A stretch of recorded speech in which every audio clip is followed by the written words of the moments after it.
ठीक है जी। अब मेरे पास ये डेटा आ गया, इससे मुझे ये भी कंफर्म हो गया कि यार ये लिस्ट करने से, अगर किसी लिस्ट के अंदर मैं 4 कैरेक्टर्स, कोई वर्ड लिखूं विदाउट एनी स्पेस और उसके अंदर 4 कैरेक्टर डाल दूं, तो वो लिस्ट का फंक्शन जो है वो क्या करता है, उसका एक एक कैरेक्टर को एक एक एरे का एलिमेंट बना देता है। तो उसने ये जो है ये एक एलिमेंट, मेरे पास एक लिस्ट का एक एलिमेंट बन गया जिसमें ए, बी और सी आ गया।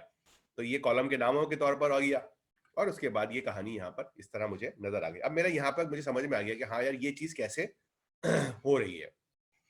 अब उसके बाद मुझे चीज ये देखनी है कि यार इसके बाद क्या होगा। तो मैंने क्या किया, यहाँ पर एक और अब मैं नीचे से यहाँ से डेटा उठाता हूँ। यहाँ पर डिस्प्ले डेटा है, मुझे पता है कि यार ये तो मैंने पढ़ ही चुका हूं, तो मैं इसको यहाँ पे हटा दूंगा।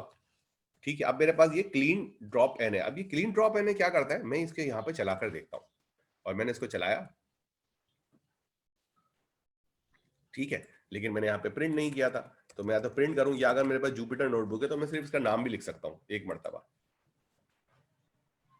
तो आप देख सकते हैं कि इसमें सिर्फ ए और बी और सी आ रहा है। ये एक बड़ा वियर्ड रिजल्ट है।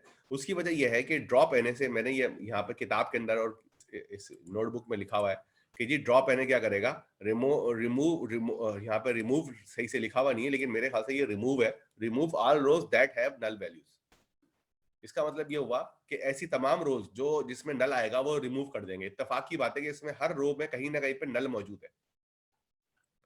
ठीक है, तो इसलिए सारी की सारी रोज जो है वो गायब हो गई है। अब मुझे लगा कि यार ये वाकई सही है या नहीं है, तो मैं इसके अंदर अपनी एक जुगाड़ और लगा सकता हूँ। मिसाल के तौर पर मैं यहाँ पर गया और मैंने यहाँ पर एक कॉमा लगाया, और कॉमा लगाने के बाद 3 वैल्यू डाली जो नल नहीं है। जैसे मैंने डाली 6.5, 3.5, 2.5।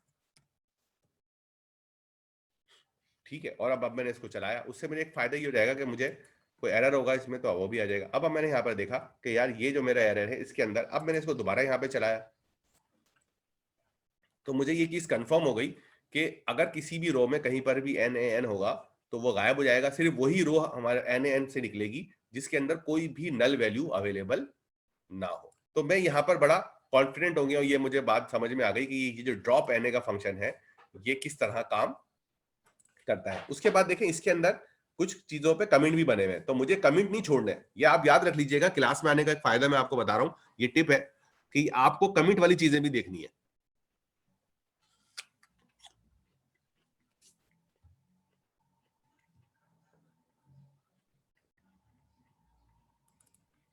अब देखें इसमें कमेंट के अंदर ये लिखा हुआ है यहाँ पर क्लीन। अब इसके अंदर मुझे ये लिखा हुआ है हाउ आल रिमूव। इससे मुझे पता लगा ये तो जो है ये कमेंट ही है, लेकिन ये कमांड है। कोई भी कमांड जो है मुझे समझनी है और दो देखनी है। मैंने ये कमांड निकाली और कमांड निकालने के बाद मैंने जो है इस कमांड को, क्योंकि ये हम कमांड इसमें क्लीन डेटा के अंदर जो है वो डेटा था, तो मैं इसको जो है वो दोबारा यहाँ पर इस कमांड को लिखने की जगह, या नीचे भी लिख सकता हूं मैंने ये यहाँ पर कर दिया। अब देखिए पहले क्लीन के अंदर ड्रॉप एने चल रहा था, अब मैंने नया वाला ड्रॉप एने कर दिया। तो यहाँ पे याद रखिएगा यहाँ पर डेटा फ्रेम अलग है। तो इस मर्तबा मैंने इसके डेटा में कोई चेंज नहीं की, तो मैं अगली मर्तबा जब ये वाली कमांड चलाऊंगा तो यहाँ पर क्लीन के अंदर नया डेटा आ जाएगा और मैंने कहा है हाउ इक्वल टू ऑल। अब जब मैंने इसको चलाया तो देखा उसने सारी रोज आ गई अच्छा सिवाय सर, एक छोटा सा रो नंबर 2 के। क्वेश्चन है। एक मिनट, रो नंबर 2 के अलावा सारी रो आ गई, क्योंकि रो नंबर 2 जो थी वो वाहिद ऐसी रो थी जिसके अंदर सब जगह NaN मौजूद था। अदरवाइज जो है वो कहीं पर भी जो है वो NaN जो है वो पूरा का पूरा मौजूद नहीं था, इसलिए उसने दिखा दिया। तो आपके पास दो चॉइस है। डिफॉल्ट चॉइस जो है मैं यहाँ पे लिख भी देता हूँ, आप लोग अपने पास लिख लें, कॉपी कर लें, जो भी कर लें। Default is any. ठीक है जी, बोले। अच्छा सर, मेरा क्वेश्चन ये है कि इधर आप NaN मतलब नोटा नंबर को नल वैल्यू कह रहे हैं, और बहुत सारे लैंग्वेजेस के अंदर नोटा नंबर तब आता है जब हम किसी वेरिएबल मतलब किसी ऐसे वर्ड को कन्वर्ट करते हैं नंबर के अंदर जो नंबर ना हो। तो not a number equal to null, या वो डिफरेंट चीज़ है? सवाल आपका अच्छा हेलो। है। हाँ, सवाल आपका अच्छा है। तो नोटा नंबर और नल जो है वो एक ही चीज है पाइथन के अंदर। Okay sir.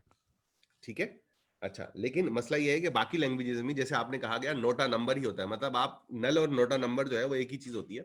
लेकिन आगे जाकर बाज़ जगह पाइथन के अंदर ये नल जो है वो थोड़ा डिफरेंट भी हो सकता है, डिपेंड करता है लाइब्रेरी से। अगर कोई ऐसी लाइब्रेरी हो जो डायरेक्ट डेटाबेस पे काम कर रही हो तो वहां पर नल जो है, आपका मैंने कहा सवाल बहुत अच्छा है, आपका जो नल है वो नोटा नंबर के तौर पर नहीं आएगा, बल्कि वो ब्लैंक में कन्वर्ट हो जाएगा। ब्लैंक समझते हैं ना, यानी कि यहाँ पर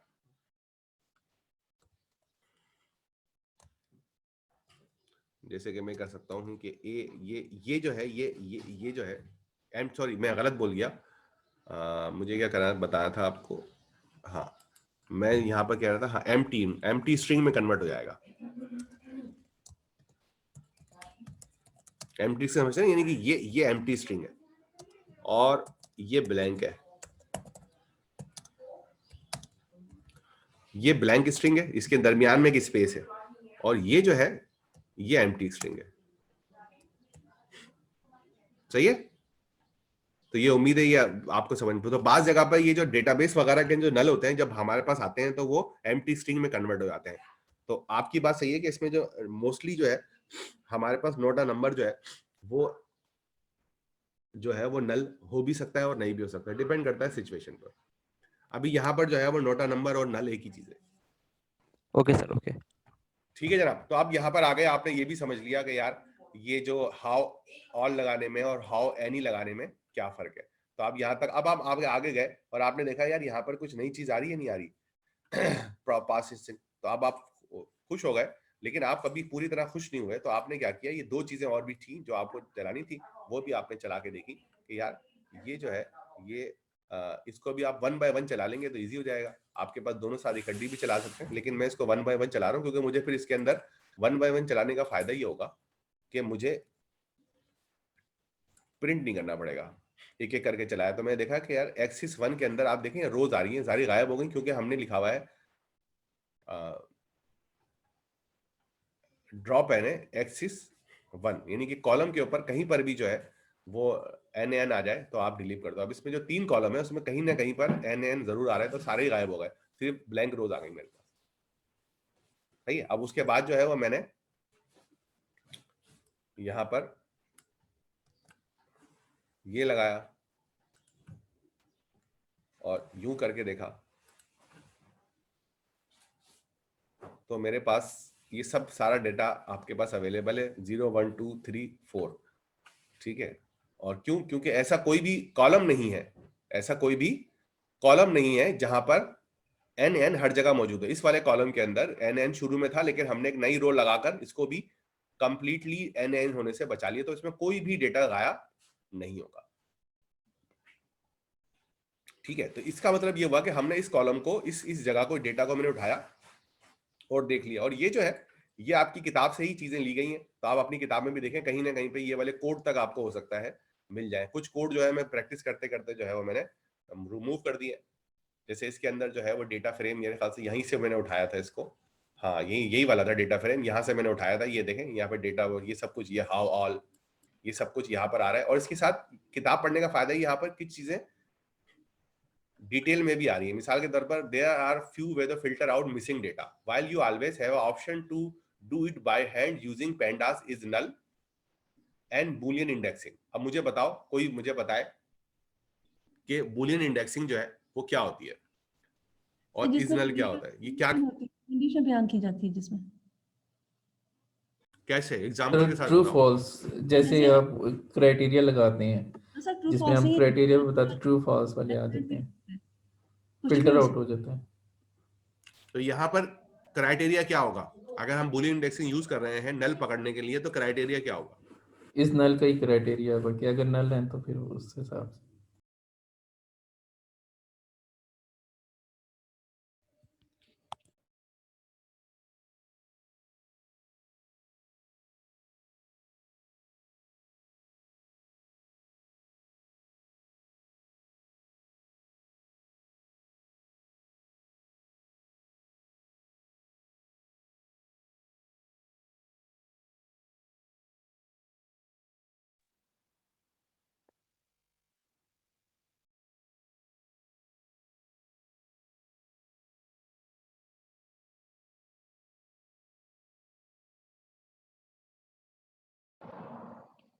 सर आपकी आवाज नहीं आ रही।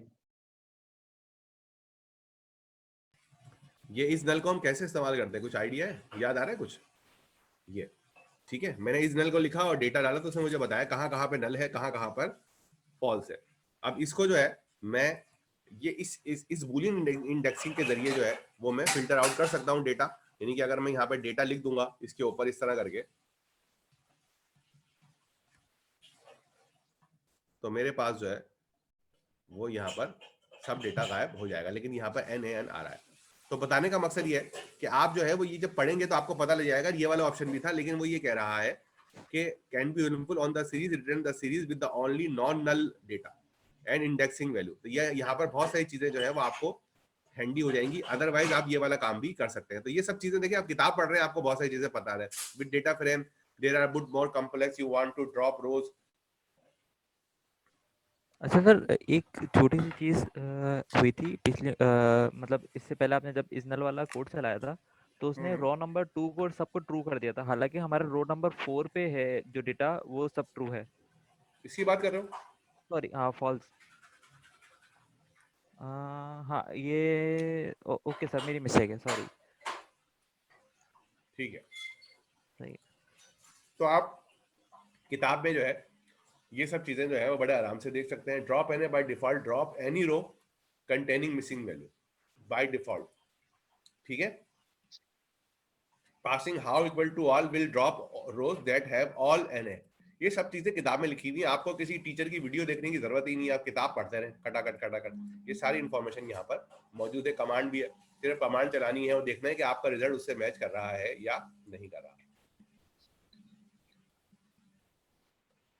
ठीक है। इसी तरह अब इसमें देखें, यहाँ पर मैंने वही सब कुछ काम किया हुआ। इसके अंदर मैंने जो है कुछ डेटा को रैंडमली जनरेट कराया और रैंडमली जनरेट कराने के बाद फोर्सफुली आई लोकेशन के जरिए इसको चेंज कर दिया Na के अंदर। आप कोई मुझे बताएगा ये क्या हो रहा है? सर उसकी वैल्यू चेंज कर रहे हैं कि एन बना रहे हैं इंडेक्स के जरिए, इंडेक्स लोकेशन पर। कौन सी वैल्यू चेंज होगी? सर ये 0 से लेकर 3 तक, सॉरी रोज जो है वो 3 फर्स्ट 3 और कॉलम 1 फर्स्ट, उस पे चेंज कर देंगे। और फर्स्ट 3 रोज का फर्स्ट कॉलम, कॉलम दूसरा है, पहला कॉलम नहीं है, दूसरा कॉलम है। और दूसरा कॉलम रोज भी फर्स्ट 4 आ सर रही है, 0 1 2 3। फर्स्ट 3 रोज का सेकंड कॉलम चेंज कर देगा। और ये इंडेक्स वाइज चेंज कर रहा है। Yes sir.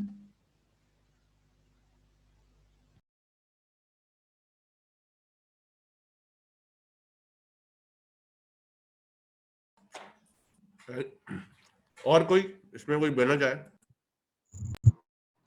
Sir fourth row और फर्स्ट कॉलम में जो वैल्यू है उसको NA कर रहे हो। मेरा ख्याल है ये गलत है।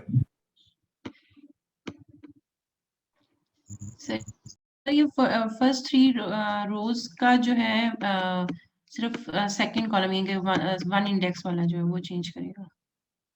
फोर्थ रो को नहीं कर रहा, बल्कि फोर्थ रो से पहले तक कर रहा है, क्योंकि कॉलम लगा हुआ है ना फोर्थ से पहले।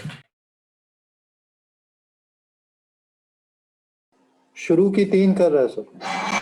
ठीक है, यहां तक आपको बात समझ में आ गई होगी। अब इसके अंदर जो है आपने कहा फिल Na, df.fill Na।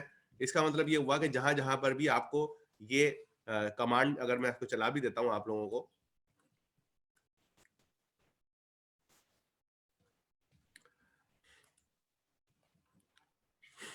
तो आप लोग अगर इस कमांड को चलाते हैं और उसके बाद जो है वो इस वाली देखें, ये देखें कमेंट के अंदर मैंने डाली नहीं है, ये मैं असल में कमेंट कर देता था जब इसको अपनी वीडियो ट्यूटोरियल बना रहा होता था, तो आप इसको कमेंट कर अनकमेंट करके जो है वो छोड़ सकते हैं। तो अब मैंने क्या किया, एक और यहाँ पे ऐड किया और यहाँ पर मैंने यहाँ पे लिख दिया df fill Na। तो आप देख सकते हैं जहां जहां पर भी नल था वहां वहां पर 1.5 आ गया। तो इस तरह छोटी छोटी चीजें हैं जो आपको देखनी है। बस फर्क ये है कि आप ये एक एक कमांड जो है वो चलाते रहे किताब में से। अब ये देखेंगे क्या बता रहा है कि df column number 1 will be filled with 0.5, column number 2 will be filled by 0। तो आप ये बता रहे हैं कि आप कॉलम वाइज भी कर सकते हैं। और आपको मैं ये बताना चाह रहा हूं, जो क्लास में आए हुए खुश नसीब लोग हैं उनको ये बताना चाह रहा हूं। फर्स्ट 4 रोज ये- होंगी सर। हाँ, First तो इसमें row मैं में। मैं इसको ये बताना चाह रहा हूं कि आपके पास ये भी चॉइस है कि आप डिफरेंट कॉलम्स को डिफरेंट वैल्यूज भी दे सकते हैं। और इसमें सबसे अच्छी बात यह है जो आपको याद रखनी है, सब लोग लिख लें, कि कमिट्स को इग्नोर नहीं करना है। ये जो कमिट्स जो है ये डिफरेंट जगहों के ऊपर आपके काम है, कमिट्स पढ़ने हैं। Calling fill N with dictionary you can use different fill value for each column. ये देख रहे हैं आप, ये मैंने आपकी किताब में से छापा है मेरे ख्याल से, या मैंने अपने हाथ से भी लिख सकता हूँ, कभी कभी क्रिएटिव हो जाता हूँ। तो ये आपके पास दोनों चॉइस है जो इसमें यहाँ पे लिखी हुई है कि यहाँ पे 1 जो है वो 0 से होगा, 2 इससे हो जाएगा।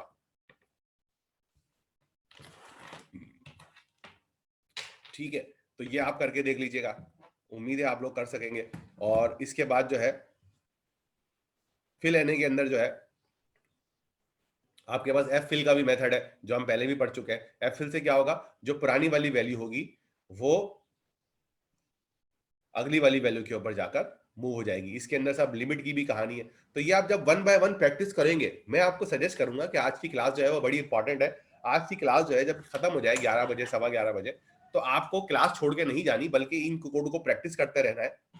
ठीक है, और अगर कभी डिस्कशन की जरूरत हो तो आप लोग आपस में अपने चैनल के ऊपर स्लैक ब्लैक के ऊपर कोई भी हो उसमें डिस्कस करते हैं। लेकिन मेरे ख्याल डिस्कशन से ज्यादा ये है कि आप किताब पढ़ते रहें और इसके ऊपर 2 घंटे लगा दें। हर आदमी इंडिविजुअल जब क्लास खत्म हो जाए, मीटिंग खत्म हो जाए, मीटिंग लीव करके लाजमी तौर पर जो है वो क्लास के कामों को आज के आज ही कंप्लीट कर ले।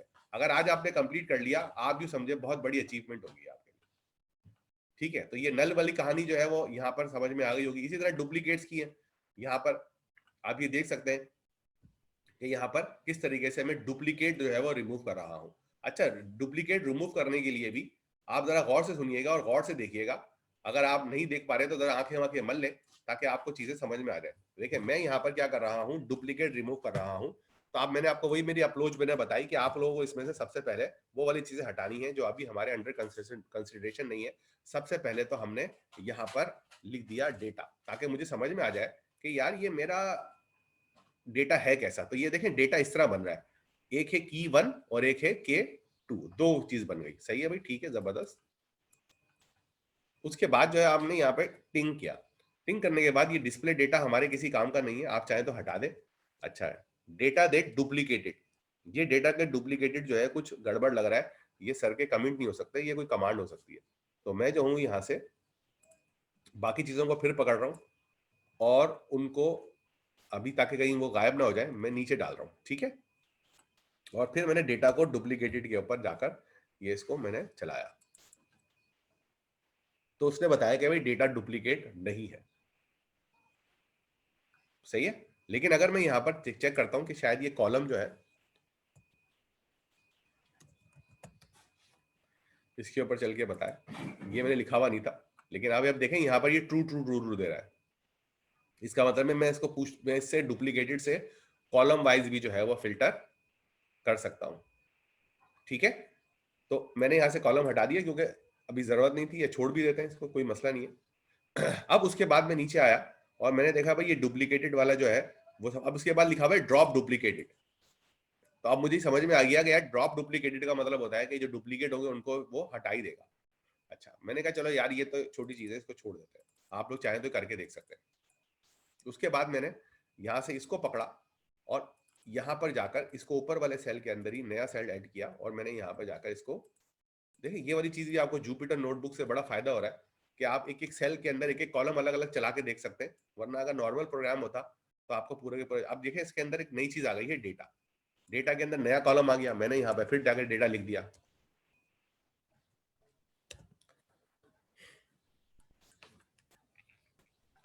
तो आप देखें यहाँ पर मेरे पास 2 अलग अलग कॉलम आ गए।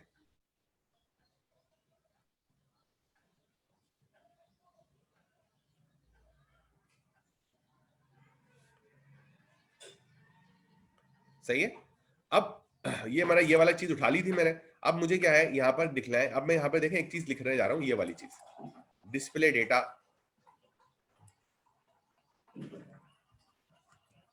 तो मैं यहाँ पर इस तरह करके ये मैं यहाँ पे दिख रहा हूँ।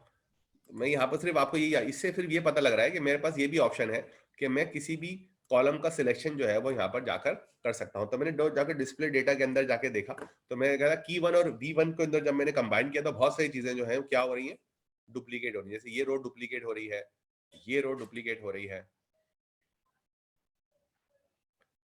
ठीक है, ये रो डुप्लीकेट हो रही है और बहुत सारी रोज जो है वो डुप्लीकेट हो रही है। अब मैं क्या करूंगा कि मुझे इसमें से डुप्लीकेट हटाना है। तो डुप्लीकेट के लिए हम क्या क्या पढ़ चुके हैं, डुप्लीकेटेड सिर्फ शो करता है कि डुप्लीकेटेड है, सही है, लेकिन ड्रॉप डुप्लीकेट जो है वो क्या करता है, डुप्लीकेट जो है वो रिमूव। अब हमारे ऊपर है कि हम क्या करना चाहते हैं, डुप्लीकेटेड करना चाहते हैं या ड्रॉप डुप्लीकेट करना चाहते हैं। तो मैं अगर इसमें ड्रॉप डुप्लीकेट करना चाहता हूं तो मैं यहां पर आया और मैंने एक नया सेल लिया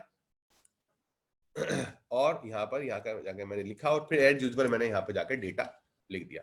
तो मुझे जो है वो यहाँ पर पता लगा कि यार इसके अंदर आप देख सकते हैं कि पहली वाली 0-1 वाली रो मौजूद है, लेकिन रो 4 गायब हो गई है इसमें से, और रो 2 भी गायब हो गई है। 1 और 2 गायब हो गई क्योंकि उसमें भी 1-1-1-1 ही मौजूद था, ठीक है। तो इस तरीके से मैंने जो है इस पूरे के पूरे इस कोड को जो मैंने यहाँ से कॉपी किया था, थोड़े थोड़े चीजों में ब्रेक करके प्रॉपर तरीके से इसको वेरीफाई कर लिया। अगर मैं इसको पढ़ने बैठता तो मुझे समझ में नहीं आता, परेशान हो जाता, कंफ्यूज होकर छोड़ देता। लेकिन मैंने जो है वो सबसे पहले इसको डिवाइड और कॉन्क्वेयर वाला तरीका किया कि मैंने नीचे देखा ही नहीं कि इसका मतलब क्या है, इसका मतलब क्या है। मैंने इसको 1 बाय 1 पीस बाय पीस जो है वो प्रोसेस करके चलाया, तो मुझे ये सारी चीजें समझ में आ गई। यानी कि वो जो डेटा जो मैंने यहाँ से कॉपी किया था, एक ही सेल के अंदर डेटा कॉपी किया हुआ था, उस पूरे के पूरे डेटा को मैंने यहाँ पर देख लिया यहाँ पर। अच्छा, एक तरीका ये भी हो सकता है कि मैं किताब के ऊपर जाऊं और किताब के अंदर जाकर ये तमाम चीजें किताब से कॉपी करना शुरू कर दूं। जैसे देखो इसमें फिलिंग मिसिंग डेटा के बाद जो है नीचे जो है सारी चीजें मौजूद है। मैं और नीचे जा रहा हूँ, डेटा ट्रांसफॉर्मेशन, जैसे यहाँ पे लिखा हुआ है रिव्यूइंग डुप्लीकेट्स, इसके अंदर देखो ये वाली कमांड भी मौजूद है। मैंने कमांड चलाई, इसका डेटा में देखा, हाँ भाई डेटा वैसे आ रहा है या नहीं आ रहा। फिर मैंने डेटा डुप्लीकेटेड चलाया, फिर मैंने जो है वो ड्रॉप डुप्लीकेट किए,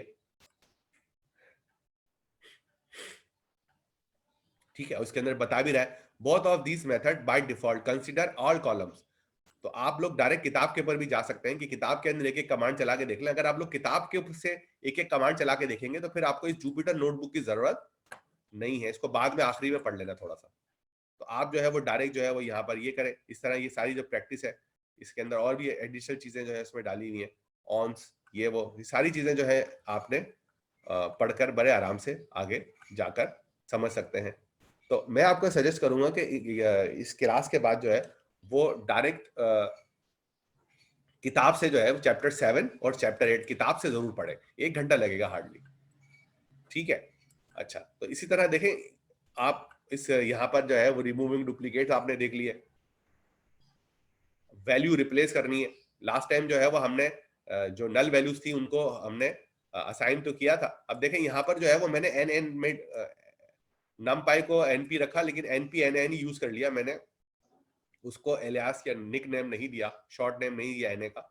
और उसके बाद मैंने ही कहा कि भाई df डॉट रिप्लेस, जहां पर भी npnn हो उसको -999 से रिप्लेस कर दो। और इसके अंदर मैंने एरे भी दे दिया है कि भाई जहां पर 999 हो उसको 101 से रिप्लेस कर दो, जहां पे -9 हो वहां पर 0 से रिप्लेस कर दो। इस तरह की सारी कहानी मैंने यहाँ पर कर दी। Renaming axis using function mapping. अब ये देखें यहाँ पर जो है मैं क्या कर रहा हूँ, ये मैं आप देखेंगे तो आपको अंदाजा हो जाएगा कि ये मेरा डेटा है। इस डेटा के अंदर मैं ये कर रहा हूं कि जितने भी हमारी वैल्यूज हैं 04 तक, ठीक है। अहमद नईम खान, मैं आपका अभी सवाल लेता हूं, जितनी भी वैल्यूज हैं 04 तक, सारी नहीं 04 कॉलम तक, उनको जो है वो अपर में कन्वर्ट करना है। और उसके बाद उनको, जी बोले सर, ये रोज नहीं लिखा हुआ 0 से 4 तक? ये 0 से 4 तक रोज नहीं लिखा हुआ है। ये कह रहा है कि देखो ये फंक्शन है, लैम्डा फंक्शन कहलाता है ना, ये हमने पहले भी डिस्कस किया था। Yes sir. मैं कोई मतलब बता सर सकता है ये लैम्डा फंक्शन क्या कर रहा है? ये लैम्डा फंक्शन है, ये अभी एरे नहीं है, हमारा डेटा फ्रेम नहीं है। लैम्डा फंक्शन बताएगा भाई क्या हो रहा है इसके अंदर। अगर देयर मंसूर कोई बता सकता है। आइटरेट कर रहा है रो बाय रो। हाँ नहीं, रो बाय रो करता रहा है, लेकिन इसमें ये क्या कर रहा है? ये कह रहा है कि सारे रोज के सर ये यानी कि 0 सारे to 4 सारे रोज को अपर कर रहा है। इंडेक्स की सारी जो रोल नेम्स इंडेक्स हैं नहीं, उनको देखो फंक्शन के अंदर इंडेक्स की कोई बात नहीं है। फंक्शन के अंदर ये है कि कोई भी इसको वैल्यू मिलेगी, उसको फर्ज कर लें x है, कोई भी वैल्यू जो इसको मिलेगी उस वैल्यू को में से ये क्या निकालेगा, 0 से लेकर 4 तक का डेटा निकाल लेगा। इसका मतलब है ये फंक्शन सिर्फ उसी जगह पे आप चलाएंगे। इस फंक्शन के अंदर ये चेक नहीं है कि वो चेक करे कि ये नंबर है या नॉन नंबर है। आपको ये करना है कि ये फंक्शन आपको चलाना है सिर्फ और सिर्फ स्ट्रिंग के ऊपर। तो कोई भी स्ट्रिंग आपको मिलेगा वो x होगा, x के वो शुरू की 4 वैल्यू उठा लेगा, 0 1 2 3, सही है, और उन 4 वैल्यू को किस में कन्वर्ट कर देगा, अपर में कन्वर्ट कर देगा। ये फंक्शन तो यही कर रहा है, सही है भाई। यहां पे किसी को सवाल करना है इस फंक्शन की हद तक तो पूछ ले, अगली वाली लाइन पे भी मत जाओ। No sir. ये सबको समझ में आ गया ये वाला फंक्शन? Yes sir. इस फंक्शन को मैं ये लैम्डा फंक्शन ऐसा कहते हैं जो एक लाइन में लिख देते हैं और उसका कोई नाम नहीं होता। तो हमने लैम्डा फंक्शन को एक वेरिएबल में सेव कर लिया, यानी हमारा ये जो ट्रांसफॉर्म है ये इस लैम्डा फंक्शन का नाम है। अब उसके बाद मैंने क्या किया, अब उसके बाद जो है मैंने ये कहा कि डेटा के अंदर जो इंडेक्स है उसके ऊपर जाके चला दो। मैप का फंक्शन और अप्लाई का फंक्शन क्या कर रहा होता है कि आपका जो भी फंक्शन होता है, जो भी आप उसको बताएंगे मेथड या फंक्शन, वो जाकर ये इसको हम कहते हैं वेक्टराइज वे, यानी कि ये जो तरीकेकार है इसके अंदर हम वेक्टराइज तरीके से काम कर रहे हैं। वेक्टराइज का मतलब ये होता है कि आपको अगर एक एक रो के ऊपर कोई काम करना है तो आप लूप बना के भी चला सकते हैं, लेकिन मैप का फंक्शन क्या करता है, ये वाला लूप वाला काम अलग खुद ही कर लेता है। मैप का फंक्शन क्या करेगा कि ये ट्रांसफॉर्म का मेथड है, उसको ये ट्रांसफॉर्म का फंक्शन है, ये जाकर हर इस डेटा फ्रेम के इस वाले कॉलम के ऊपर चला देगा। और जब ये चलाएगा तो इसके अंदर ये सारे काम हो जाएंगे, और सारे काम करने का नतीजा आपके सामने है कि इसके अंदर देखें ये ओहायो था, ये कोलोराडो था, ये न्यूयॉर्क था। इसके अंदर उसने क्या किया, शुरू के 4 उठाए और उन चारों को अपर में कन्वर्ट कर दिया। तो इस तरह क्या हुआ कि आपने जो है वो इस तरीके से भी आप एक काम कर सकते हैं। यहाँ पर ये इंडेक्स है, आप यहाँ पे किसी कॉलम का नाम भी देकर मैप करके चलाकर देख सकते हैं। ये वाली बात। अब यहाँ पर ये बताओ, यहाँ तक बात समझ में नहीं आई तो पूछ लो। सर ये अगर रोज यहाँ मैप की जगह अप्लाई इस्तेमाल करते तो ये तमाम इसके नेम्स पे अप्लाई हो जाता। नहीं, नेम पे अप्लाई नहीं होगा। अप्लाई बिल्कुल अप्लाई हो या मैप हो, आप करके देख लीजिएगा। हो सकता है यहाँ पे अप्लाई फंक्शन कुछ अलग बिहेवियर दे, लेकिन इस वक्त जो मैप का फंक्शन है और अप्लाई का फंक्शन है वो तकरीबन सिमिलर काम कर रहा है। सर ये जो लैम्डा में x है, ये बेसिकली इस वक्त हमारे पास डेटा आएगा। हाँ, इस डेटा को हमने x बोल दिया। यहाँ पर आप आपकी मर्जी है, आप इसको y भी कर सकते हैं। ठीक है।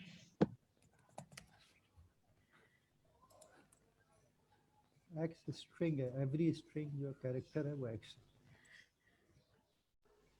सर फर्स्ट 4 इंडेक्सेस को वो कर रहा है अपर में, तो अच्छा, यहाँ बाकी पर तो देखिए show ही अप्लाई नहीं कर रहा। फंक्शन इंडेक्स के ऊपर काम नहीं कर रहा, मुझे मैप यहाँ पे लगाना पड़ेगा। तो ये मैप फंक्शन नहीं है। हो सकता है कि कोई और यहाँ पर कॉलम लेता अगर मैं, तो शायद वो चल जाता। मैं यहाँ पर मैप चला के देखता हूँ।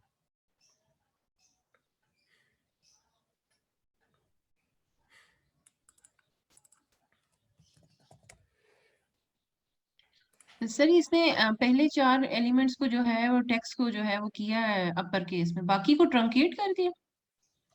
हाँ, अब देखें इसके अंदर देखें मुझे एरर दे रहा है। वो एरर इसलिए दे रहा है अप्लाई का कि ENT जो है, INT जो है, ये मेरे पास डेटा जो है वो इंटीजर है। मैं इसके ऊपर भी चलाऊंगा तो यहाँ पर गड़बड़ हो सकती है। तो मैं यहाँ पर सिर्फ ये देखने के लिए कि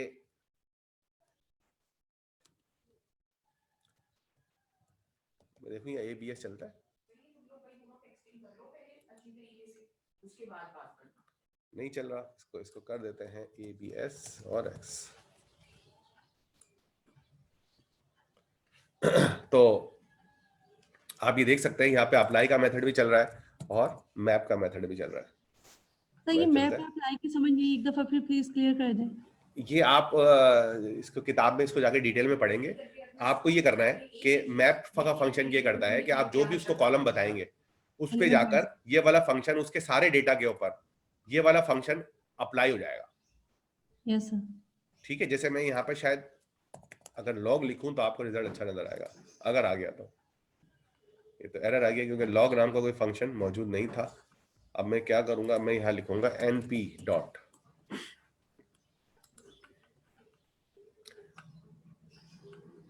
और आप ये देख सकते हैं कि इसके अंदर इसने लॉग कोई अजीब सी नंबर लाकर दे दिया। सिर्फ मैं ये चेक कर रहा था कि ये इसका इम्पैक्ट आएगा या नहीं आएगा। तो आपके पास ये फायदा है कि आपको यहाँ पर लूप बनाने की जरूरत नहीं है। मैप के अंदर अपना फंक्शन बता दो कि भाई ये वाला फंक्शन हर किसी पे चला दो, तो मैप क्या करेगा कि वो वाला फंक्शन जो है, आपका जो फंक्शन है, वो उस कॉलम की हर वैल्यू पे चलाएगा। आपको लूप बनाने की जरूरत नहीं है। देखिए, मेरी बात समझने की कोशिश करें। सवाल आपका अच्छा है, इसलिए मैं इसको थोड़ा संभालने की कोशिश कर रहा हूँ। हम कभी भी किसी चीज के ऊपर कोई भी काम करने जाते हैं तो हम एक लूप बनाते हैं। यहाँ पे सब लोग अग्री है? Yes sir. जब हम किसी चीज के ऊपर लूप बनाते हैं तो उसके बाद हम उसके ऊपर कोई ना कोई ऑपरेशन अप्लाई करते हैं। बिल्कुल ठीक। सही है। अब वो ऑपरेशन क्या हो सकता है? वो एबीएस हो सकता है। ठीक है, वो पहले हमने जो इससे पहले इसमें ऑपरेशन लिखा था वो ये भी हो सकता है, अपर वाला। यही करेंगे ना। अब Yes. हमें अपना माइंडसेट चेंज करना है। हमारा जो वेक्टराइज माइंडसेट वो ये कहता है कि यार आपको असल काम है कि आपको ये वाला फंक्शन अप्लाई करना है हर डेटा के ऊपर जाकर। तो इसके लिए आपको लूप बनाने की जरूरत नहीं है। इसके लिए हमें डेटा फ्रेम ने, पेंडास ने एक फंक्शन दे दिया है कि आप ऐसा करो, लूप मत बनाओ, आप ये फंक्शन मुझे बता दो, डेटा फ्रेम में जाकर ये मैप का फंक्शन ये वाला काम करके आ जाएगा आपका। क्या ख्याल है? Yes sir. और सर अप्लाई का क्या करता है इस टाइम पे?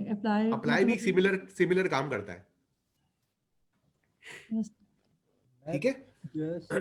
सर बेसिकली लूप की जगह ये दोनों फंक्शंस काम कर रहे हैं। हाँ बिल्कुल। और सर अगर हम ये करना चाहेंगे, हमने एक कॉलम के बजाय हम मल्टीपल कॉलम्स पे तो तमाम डेटा पे कोई, तो फिर वो दो के लिए लाइदा से भी लूप हाँ, लगाएंगे। 2 कॉलम के ऊपर कर दे। जी, आप कुछ पूछ रहे थे? हाँ, और कोई सवाल या फिर हम आगे चले? सर ये लास्ट क्लास में भी ये हुआ था कि एक आपने लूप लगाया था, तो हमने कहा था इसमें लूप के बगैर भी काम हो सकता है। आपने कहा था मेरा पांडास में लूप लगाना पड़ेगा, ये नमपाई में हम लूप के बगैर भी ये काम कर सकते हैं जिस तरह यहाँ पे किया। कोई इस तरह की उस वक्त मुझे ज़हन से निकल रही है बात। तो मैंने कहा सर यहाँ पे लूप आपने कहा था अवॉइड करें ज्यादा, लेकिन आप उस वक्त लगा देते तो। हाँ, मैंने लूप इसलिए लगाया था, मैंने वहां पे लूप इसलिए लगाया था कि बाज़ औक़ात क्या होता है कि चीजों को अगर आप लूप बनाते हैं तो उसमें समझाना आसान हो जाता है। तो मैंने लूप इसलिए बनाया था कि एक तो समझाना था, दूसरी बात ये कि मैं वहां पे लिस्ट यूज कर रहा था, नमपाई का एरे यूज नहीं कर रहा था।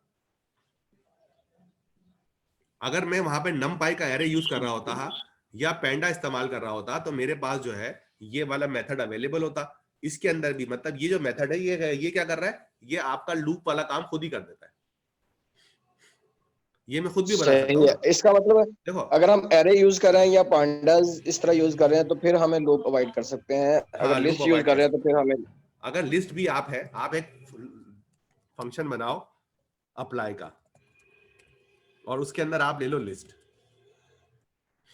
और उसके अंदर लाद ले लो क्या कहेंगे उसको,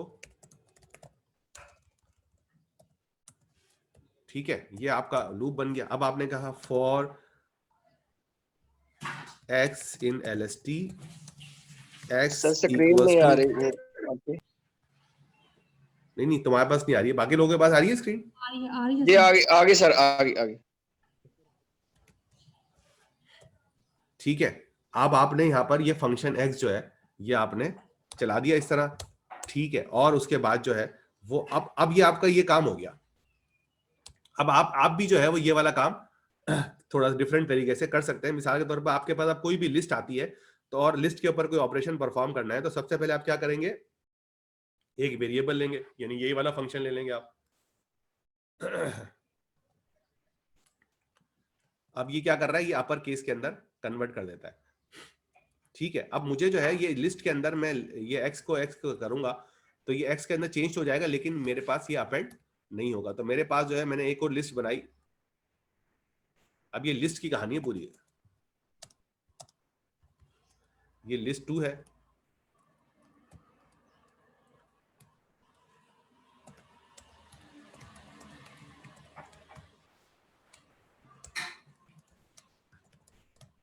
सर लिस्ट 2 नहीं लिखना, लिस्ट 2 डॉट अपेंड। सॉरी, ये अब मेरे पास डेटा जो है वो लिस्ट 2 डॉट अपेंड के अंदर मैंने वो डाल दिया और वो रिटर्न करा दी। अब ये मेरे पास ये फंक्शन मैंने बनाया और मैंने क्या कहा कि भाई मेरी जो लिस्ट है उसके ऊपर अप्लाई कर दो, यानी कि मैं कहूंगा कि मेरी जो लिस्ट है वो है पिंग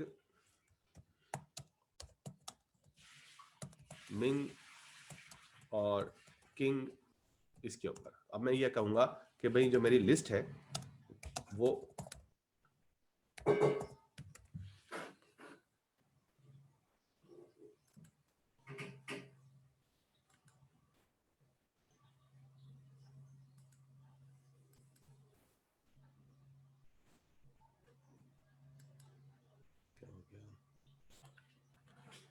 ठीक है, 2 पैरामीटर्स देने ना आपने, एक दिए। अच्छा अब हाँ बिल्कुल मैं वही दे रहा हूँ, लिया और मैंने जो है वो यहाँ पर ट्रांसफॉर्म लिखेंगे अब, कॉमा ट्रांसफॉर्म। तो ये भी एक अब आपके पास क्या हुआ कि आपने ये एक लूप का फंक्शन बना लिया। अब आज तक जब भी आपको अपनी लिस्ट के ऊपर भी ट्रांसफॉर्म करनी है तो आप ये अप्लाई का फंक्शन बनाएंगे और अब इसके बाद क्या होगा कि आपको 50 जगह पे लूप चलाना है, तो 50 जगह पे लूप नहीं चलाना, आपको सिर्फ फंक्शन बनाना है और उस फंक्शन को अप्लाई कर देना है। तो ये वाला काम जो है वो आप लिस्ट में भी कर सकते हैं। तो ये वाली चीज जो है जो हम करने जा रहे हैं, पेंडास कहता है यार मैंने आपको वैसी बना के दे दी है, आप अपना फंक्शन बनाओ और मैप के जरिए चला दो, आपको लूप बनाने की जरूरत नहीं है। Is that clear? I hope. Yes sir ji. ठीक है, इसी तरह इसमें बहुत सारी चीजें जो आप देख सकते हैं, जैसे मिसाल के तौर पर फिल्टरिंग आउटलायर्स। अब फिल्टरिंग आउटलायर्स के अंदर आप देखेंगे तो आप देखेंगे कि यार अगर आपके डेटा के अंदर कोई भी ऐसा डेटा है जो एक पर्टिकुलर रेंज से ज्यादा है, ठीक है, तो उसको आप जो है वो किसी मिसाल के तौर पर पूरी रो के अंदर कहीं पर भी ये जो डेटा है, ठीक है, डेटा को मैंने एब्सोल्यूट डेटा में कन्वर्ट किया और चेक किया कि एनी ऑफ वन का मतलब है कि पहले वाले कॉलम नंबर 1 के अंदर कहीं पर भी डेटा जो है वो 3 से बड़ा हो तो उसको मैं आइडेंटिफाई कर दूंगा। तो ये देखें यहाँ पर आप देख सकते हैं कि यहाँ पर मेरे पास जो है वो कॉलम नंबर 1 में जहां जहां भी 3 से बड़े हैं उसकी इंफॉर्मेशन मुझे यहाँ पर मिल जाएगी और वो मैं डेटा जो है वो मैं यहाँ पे देख सकता हूँ कि जैसे मैंने यहाँ पे बताया कि यार जो मेरे पास डेटा है मेरा 1000 एलिमेंट का, लेकिन उसमें से जो है वो 13 ऐसे एलिमेंट है जिनके अंदर डेटा 3 से बड़ा है, उसको मैं बाद में यहाँ पे प्रिंट भी कर रहा हूं।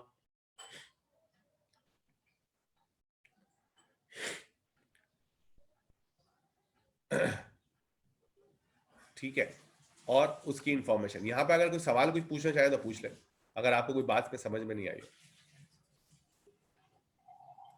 ये np.abs का क्या करता है? ये गैस करें क्या कर सकता है ये? एब्सोल्यूट वैल्यू वैल्यू निकालता है, नेगेटिव नंबर्स को पॉजिटिव के तौर पे रिप्रेजेंट करता है। ठीक है सर, आगे समझ आ गई सर। ठीक है, तो इसी तरह ये परमुटेशन और रैंडम सैम्पलिंग की चीजें हैं। आउटलायर समझ नहीं आया। आउटलायर का मतलब है कि आपका डेटा के अंदर आप ये इज्यूम कर रहे हैं कि कोई भी डेटा जो है वो 3 से बड़ा नहीं होना चाहिए।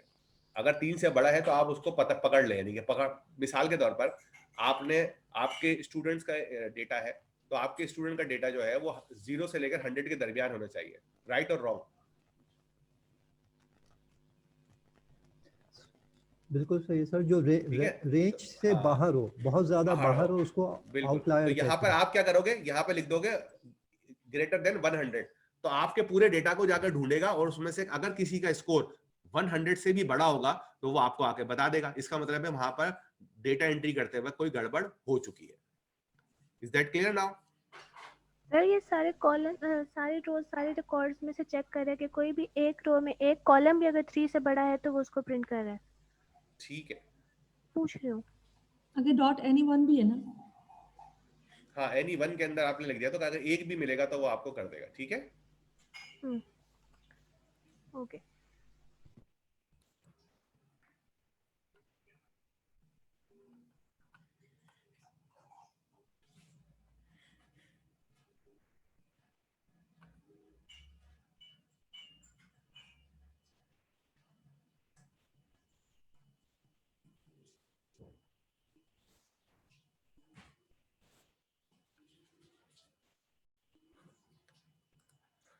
अच्छा जी, तो ये हो कि आपको ये अब इसके अंदर जो एक इम्पॉर्टेंट कॉन्सेप्ट है जो आपको समझना है वो है रेगुलर एक्सप्रेशन का। अब आप देखें यहाँ पर आप इसको चलाकर पूरे के पूरे को चला के देखें वन बाय वन। इसके अंदर मैं आपको सिर्फ समझाऊंगा थोड़ा सा कि यार मेरे पास डेटा जो है वो जरा थोड़ा सा अनऑर्गेनाइज डेटा है, मतलब इसके दरमियान में यहाँ पर कितने सारे स्पेस है, यहाँ पर टैब लगा हुआ है, यहाँ पर ये वाला स्पेस है, यहाँ पर टैब लगा हुआ है। अब इस डेटा को मैं अगर इस तरीके से यानी टेक्स्ट डॉट स्प्लिट के जरिए स्प्लिट करूंगा तो मेरे पास डेटा सही नहीं आएगा। मैं इसको जरा करके दिखा देता हूं ताकि मुझे समझाने में आपको आसानी हो जाए। टाइम तो लगेगा लेकिन लगाते हैं।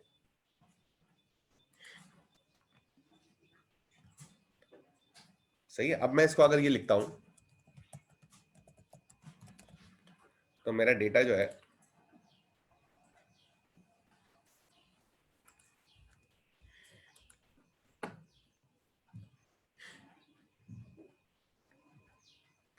इस कंडीशन के अंदर यहां पर आ रहा है। सही है। अब इसके अंदर से यहां पर ये डेटा जो है ये टेक्स्ट और डॉट स्प्लिट के जरिए भी मेरे पास आ सकता है, ठीक है। अच्छा, अब इसके अंदर जो है मैं क्या कर रहा हूं, मैं इसके अंदर एक चीज ये दे रहा हूं। अब इस यहां पर एक मिनट,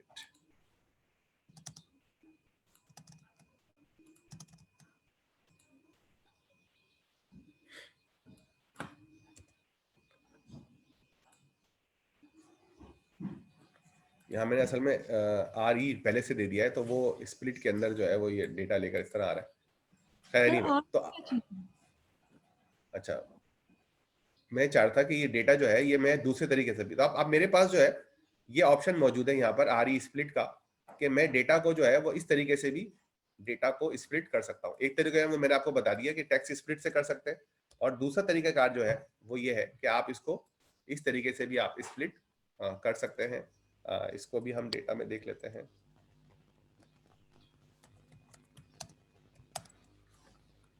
RE रेगुलर एक्सप्रेशन।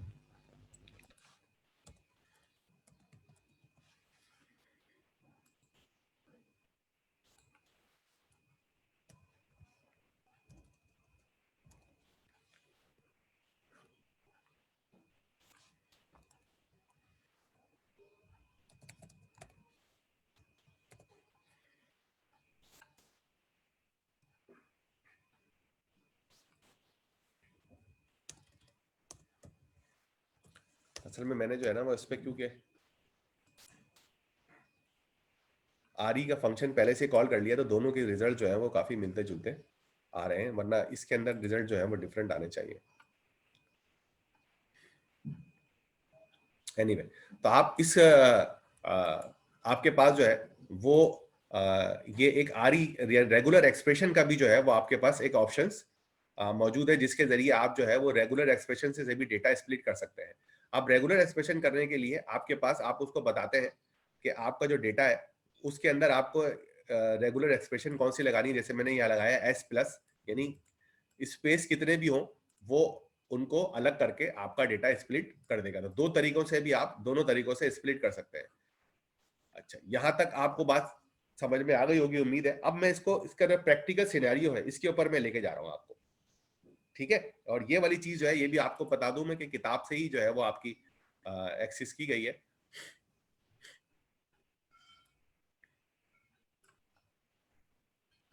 थोड़ा नीचे जाना पड़ेगा, आप किताब के बाद हरारकी इंडेक्सिंग पे आ रहा है,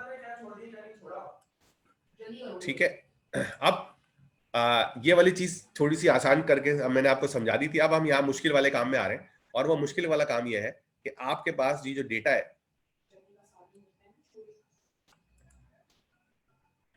ठीक है, ये जो डेटा है इसको हमें थोड़ा सा प्रोसेस करना है। तो इसके लिए मैंने क्या किया है, कि सबसे पहले ये सब चीजें ले ली, ये मेरा डेटा है, ठीक है। इस डेटा के अंदर अगर मैं इसको प्रिंट कर रहा हूं तो आप देखें यहाँ पर ये जो डेटा है इसके अंदर इस तरह का ये रिजल्ट आ रहा है मेरे पास। यहां तक आप लोगों को चीज समझ में आ रही है? अगर नहीं आ रही है तो मुझे बताएं। ये वाली चीज ये यहाँ तक बिल्कुल ठीक है। यहाँ पर ये नीचे चला गया, मैं इसके नीचे जा रहा हूँ। ये मेरे पास डेटा है, मैं इसको यहाँ पर लिख भी देता हूँ ताकि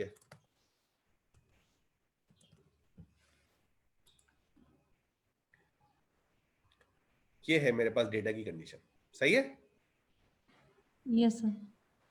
ठीक है। इसके अंदर शायद पे कहीं कहीं पर जो है वो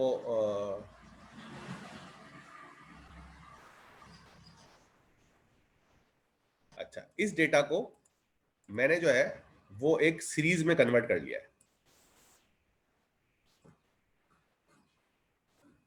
यानी ये डेटा था, इस डेटा को मैंने क्या किया, एक सीरीज में कन्वर्ट कर लिया है और अब मैं इसको प्रिंट करा रहा हूं।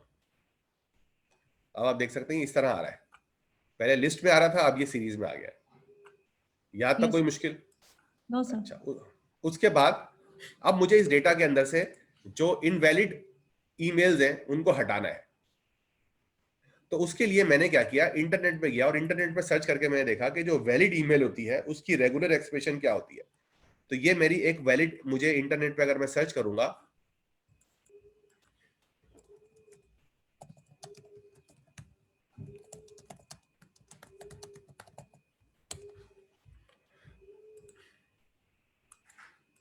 तो आपको कहीं ना कहीं पर ईमेल एड्रेस में ये इस तरह की चीजें जो है वो आपके पास मिलनी शुरू हो जाएंगी। देख रहे हैं आप, ये मेरे पास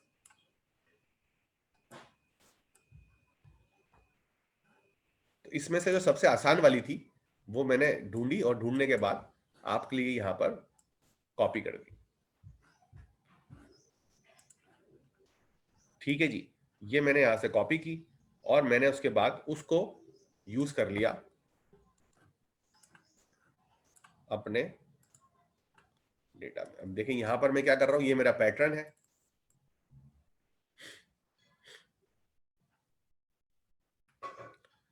और इस तरीके से मेरे पास दो तरीके हैं यहां पर, एक ये वाला ऊपर वाला है और एक नीचे वाला है।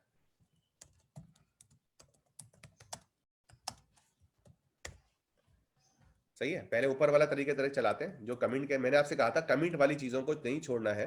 मैं अक्सर क्लास में कराते हुए ये चीजें करता हूं। तो आप ये देखें,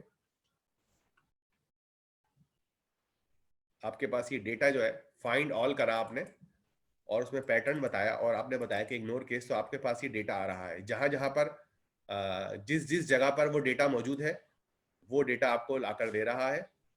सही है, और बाकी जगह के ऊपर वो आपको ये ब्लैंक आ रहा है। तो जहां जहां पर आपका डेटा पार्स हो रहा है, ये देखें सिंपल ईमेल कॉम, इसको उसने तीन चीजों में तोड़ दिया। इसका आपका जो डेटा है उसको उसने क्या किया है, तीन चीजों के अंदर आपको तोड़कर आपने एक एरे बनाकर उसने आपको दे दिया है लिस्ट के अंदर। आप देख सकते हैं इसके अंदर जितना पुराना आपका डेटा था, ये डेटा था, इसके अंदर उसने क्या किया, ब्रेक कर दिया। फाइंड ऑल क्या, उसको एसटीआर में कन्वर्ट किया, फाइंड ऑल में कन्वर्ट किया। तो इस फाइंड ऑल का मेथड क्या कर रहा है, इसको ब्रेक कर देता है आपके ईमेल को इस तरीके से। ठीक है, और ये तो फाइंड ऑल का मेथड था और ये वाला जो मेथड है ये मैच करता है। ठीक है, अब आपने जो मैच करने लगाया तो आप देखें इसके अंदर इसने क्या किया कि ये पैटर्न चेक किया, जो जो इस पैटर्न से मैच कर रहा है वो आपको लाकर ये दिखा देगा। तो इसने क्या किया, ये जरा ज्यादा बेहतर मेथड है। इसके अंदर उसने सिर्फ वही वाले ऑब्जेक्ट आपको दिखाए, वही वाला डेटा आपको दिखाया जहां पर जो है वो डेटा जो है वो प्रॉपर ईमेल की फॉर्म में था, और जो प्रॉपर फॉर्म में नहीं था उसको हटा दिया। जैसे 0 1 2 3 4 के बाद 5 जो है वो एक प्रॉपर फॉर्म में नहीं था ईमेल, उसको उसने यहाँ पर से हटा दिया। तो आप जो है इसको यहाँ इसके अंदर डेटा आपको एक लिस्ट की फॉर्म में मिलेगा, जबकि इसके अंदर जो है वो डेटा आपको सीरीज की फॉर्म में ही मिल जाएगा। लिस्ट की फॉर्म में मिलेगा तो आप उसको बाद में भी प्रोसेस कर सकते हैं, और अगर आपको जो है वो सिर्फ डेटा फिल्टर आउट कराना है तो इस तरह आप डेटा भी फिल्टर आउट करा सकते हैं। यहां तक कोई सवाल पूछना चाहे इस वाली कंडीशन में स्पेशली तौर पे तो आप पूछ ले यार, थोड़ी सी मुश्किल है लेकिन अगर टाइम लगाएंगे तो समझ जाएंगे। सर उसको कैसे पता चला कि कौन सी ईमेल सही है और कौन सी गलत है? ये मैंने बताया ना इसको, ये पैटर्न से पैटर्न लिखा हुआ है ना वो। सर ये इस जो पैटर्न के अंदर वो गया और उसने चेक किया। अब देखो ये बड़ा अच्छा सवाल था, मैं इसको ले रहा हूँ कि इसने चेक किया कि मेरा पैटर्न क्या है। मेरा पैटर्न ये है कि @ से पहले मेरे पास ये चीजें होनी चाहिए। @ से पहले A से लेकर Z तक कुछ भी हो सकता है, 0 से लेकर 9 तक कुछ भी हो सकता है, और डॉट भी अलाउ है, अंडरस्कोर भी अलाउ है, परसेंटेज भी अलाउ है, प्लस भी अलाउ है और माइनस भी अलाउ है, और ये कितनी मर्तबा भी हो सकता है। ठीक है। उसके बाद @ के बाद A से लेकर Z तक हो सकता है, 0 से लेकर 9 तक हो सकता है, डॉट हो सकता है, माइनस हो सकता है, लेकिन ये वाली चीजें नहीं हो सकती। अंडरस्कोर नहीं हो सकता, और ये परसेंटेज नहीं हो सकता, प्लस नहीं हो सकता, माइनस हो सकता है। तो और वो भी कितनी मर्तबा हो सकता है। उसके बाद यहाँ पर एक और डॉट मैंने यहाँ पे बताया है कि यहाँ पर भी एक डॉट लगेगा। अब यहाँ पर क्योंकि डॉट एक स्पेशल कैरेक्टर के तौर पर यूज करने, तो इससे पहले मैंने 2 मर्तबा ये दे दिया, और डॉट के बाद मैंने बोला कि भाई A से Z तक कुछ हो सकता है या नंबर हो सकता है। पूरी कंडीशन दे दी है मतलब सर। हाँ, पूरी कंडीशन मैंने बता दी। ये आप रेगुलर एक्सप्रेशन इंटरनेट पे ढूंढोगे ना तो आपको मिल जाएगी। रेगुलर एक्सप्रेशन एडिटर भी आते हैं बाकायदा इंटरनेट के ऊपर।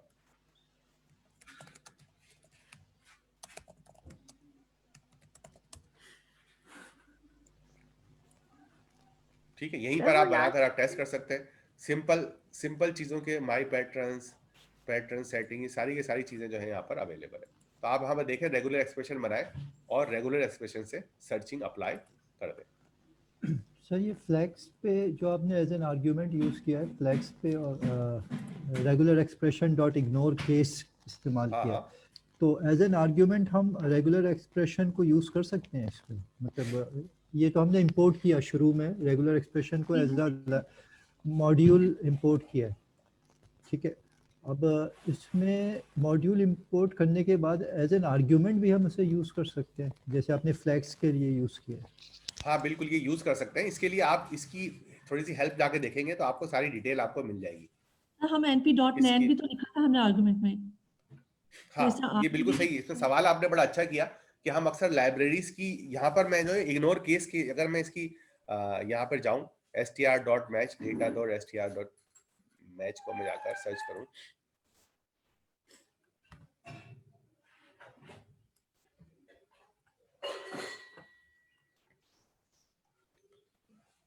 अब देखो बाय डिफॉल्ट जो है वो कहता है ट्रू।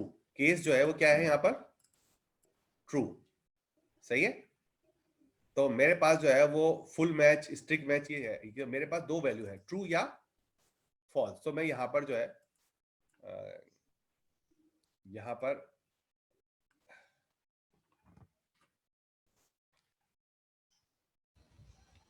सर इग्नोर केस भी लिखा हुआ है, ये इग्नोर केस लिखा हुआ है, लेकिन मेरे पास यहाँ पे केस का भी कमांड है जिसके जरिए मैं इसको ट्रू फॉल्स कर सकता हूँ। तो यहाँ पर फ्लैग्स जो है मैं लगा सकता हूँ। यहाँ पे ये बता रहा है कि ये जो आपका जो फ्लैग है वो रिजेक्ट्स मॉड्यूल फ्लैग्स के ऊपर काम करता है। अब इसके अंदर जो है वो आप मजीद जाके शायद डिटेल्स जो है वो आप रिजेक्ट्स में जाकर मजीद डिटेल्स दे सकते हैं। तो ये कह रहा है कि भाई पेंडास जो है वो रेगुलर एक्सप्रेशन रिजेक्ट्स मॉड्यूल के जो फ्लैग्स हैं उनको सपोर्ट करता है। इन्होंने बजाय ये कि अपनी कोई कहानी बनाई, इन्होंने यहाँ पर अपने ये जो फ्लैग्स हैं ये आप देखने पड़ेंगे, यहाँ से फ्लैग जाकर देख लें, सारे फ्लैग जो है वो, ठीक है। हाँ ठीक है, लेकिन आपको पहले मॉड्यूल इंपोर्ट करना पड़ेगा उसके लिए। पहले मॉड्यूल इंपोर्ट करना पड़ेगा, वो तो इंपोर्ट किया था। ठीक है जी। तो ये हमारी पहली वाली जो है वो रेगुलर एक्सप्रेशन सॉरी थी। अब हम जो है वो चौथी वाली को भी देखते हैं। और चौथी वाली 11 तो बज गए सर। हाँ 11 तो बज रहे हैं, लेकिन ये देखें ये है बहुत सिंपल। अगर आप इसको देखें मिसाल के तौर पर, इसके अंदर हायरार्किकल इंडेक्स हम पढ़ रहे हैं, ये 8.1 टॉपिक है हमारा। तो ये बहुत ही सिंपल है। इसके अंदर आप देखें मैंने क्या किया है, मैंने ये किया है, मैं सिर्फ इसको चला के दिखा देता हूँ आपको, तो आपको बड़ी चीजों जो है वो सिंपल हो जाएंगी। कि मैंने जो है वो यहाँ पर ये देखें, इसके अंदर मैंने इंडेक्स जो है वो बजाय एक के, एक इंडेक्स ये वाली है और एक इंडेक्स ये वाली है, 2 इंडेक्स दे दिए, सही है। yes, तो मैंने 2 इंडेक्स दे दी, तो अब मेरे पास इंडेक्स जो है वो डबल फॉर्म में आ गई, एक ये वाली और एक ये वाली। ये बिल्कुल ऐसे ही है जैसे मेरे पास जो है वो 4 क्लासें हैं क्लास सैटरडे की भी क्लास मेरे पास है, संडे की भी है, फिर एक क्यू दूसरी क्लास है, तो यहाँ पर ग्रुपिंग हो मैंने गई। क्लास ग्रुपिंग कर ली मैंने। और यहीं पर ये चीज बता रहा है कि भाई अगर ग्रुपिंग होने का फायदा क्या है।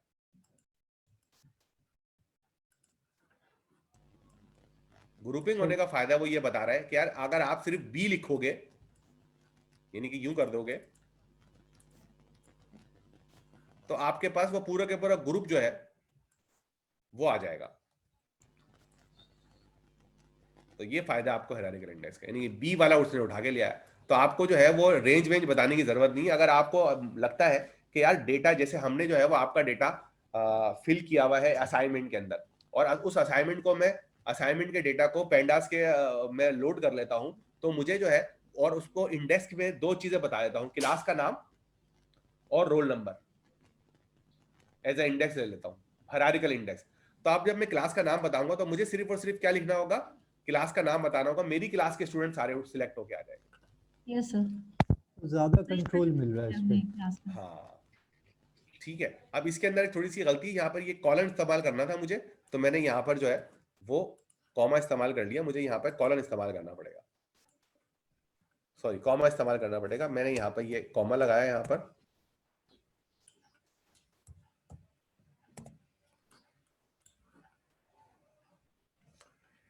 तो इसने क्या किया, एरर दे दिया, और मैं इसके ऊपर कॉलम भी यूज किया जा सकता है, कॉलन भी यूज किया जा सकता है उसकी ये। तो अब मैंने यहाँ पे कॉमा यूज करके यहाँ पर दो इंडेक्सिंग है, तो इंडेक्सिंग के अंदर में कॉलन जो है ना वो आप वैल्यू पे इस्तेमाल करते हैं, इंडेक्सिस के ऊपर आपको कॉमा ही इस्तेमाल करना पड़ेगा। मैंने तो बुक में पढ़ा था कि अगर कॉलम लिखा हो और ये स्ट्रिंग फॉर्म में आप इसको ट्राई कर लीजिएगा, वो दोनों आ जाएंगे। बिल्कुल आप इसको ट्राई कर लीजिएगा। मैं सिर्फ के लिए यूज किया जाता है। ठीक है, मैं सिर्फ ये बता रहा था कि ये वाले कमांड में जैसे आप देख रहे हैं एरर है, तो इस एरर को मैंने शायद वैसे ही छोड़ दिया था, और बाद में मैंने इसको इस तरीके से यहाँ पर LOC के जरिए जो है वो इसको सॉल्व किया था। इसी तरह यहाँ पर जो है देखते हैं यहाँ पर कि LOC वाला ये वाली चीज चलती नहीं चलती।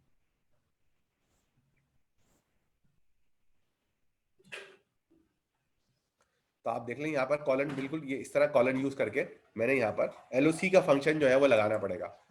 ठीक है आपको। अच्छा, इसमें एक और ये भी कह रहा है, इसका एडवांटेज मुझे ये भी बता रहा है कि यार आज आप जो है मैं इसको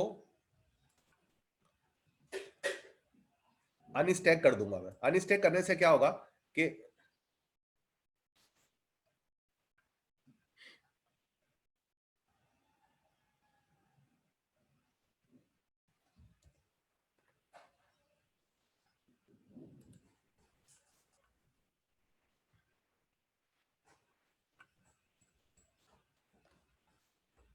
क्यों एरर आ रहा है भाई, ये तो सही चल रहा है।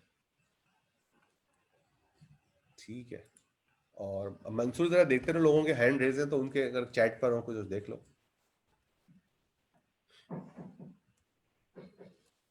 ओके सर, मैं देखता हूँ।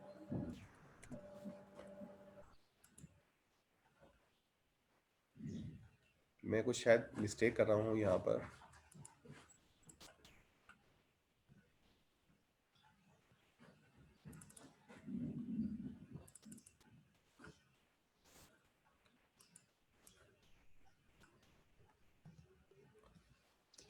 सबसे पहले डेटा प्रिंट करा के देखो उसमें क्या है।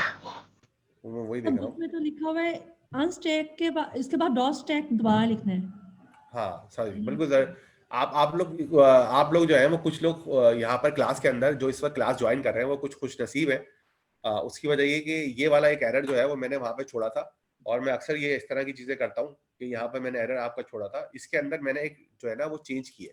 तो आप जरा प्लीज नोट कर लें कि ये अनस्टैक क्यों नहीं चल रहा था। ये इसलिए नहीं चल रहा था कि मैंने जो है वो ऊपर जाकर इंडेक्स के अंदर जाकर एक चेंज की है, और वो इंडेक्स के अंदर ये चेंज की है कि जब मैं इसको स्टैक अनस्टैक करने की कोशिश करूंगा तो इसके रोज और कॉलम बराबर होने चाहिए। मतलब अगर मिसाल के तौर पर यहाँ पे देखें 1 2 3 है और 1 2 है और ये भी 1 2 है, तो यहाँ पर ए जो है वो दोबारा यहाँ डुप्लीकेट हो रहा है। यहाँ पर ए जो है क्या हो रहा है, बाद में दोबारा आ रहा है। इसकी वजह से क्या हो रहा है कि कॉलम डुप्लीकेट हो रहा है, जिसकी वजह से ये स्टैक नहीं हो सकेगा। बन तो जाएगा लेकिन ये स्टैक नहीं हो सकेगा। तो इसलिए मैं यहाँ पर, मुझे अब याद आया कि मैंने यहाँ पर शायद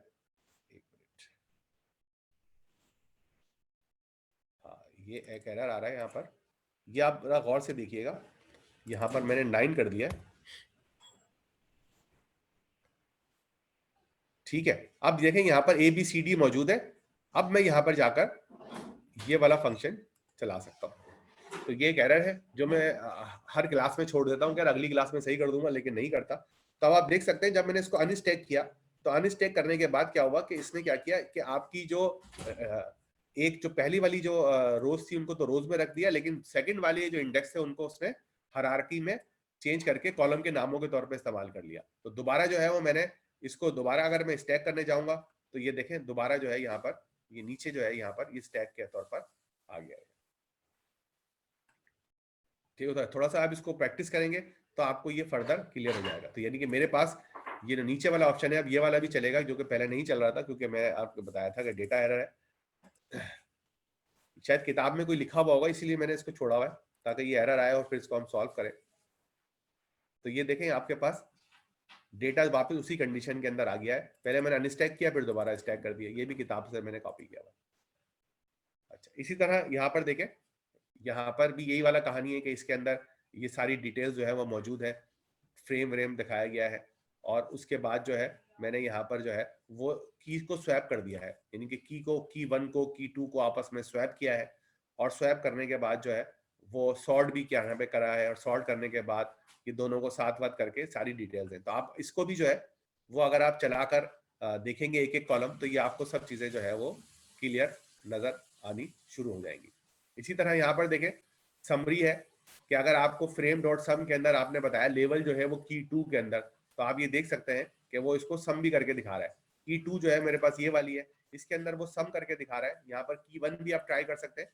की 2 के अंदर वो क्या कर रहा है कि इसको समरी कर रहा है। देखें यहाँ पर, यहाँ 1 जो है उसको 6 दे रहा है, क्यों दे रहा है? क्योंकि 1 जो है वो ग्रीन के अंदर, 1 जो है वो ग्रीन के अंदर यहाँ पर 0 है और यहाँ पर 6 है, तो 0 और 1 को हम जब जमा करेंगे तो यहाँ पर 6 ही आएगा।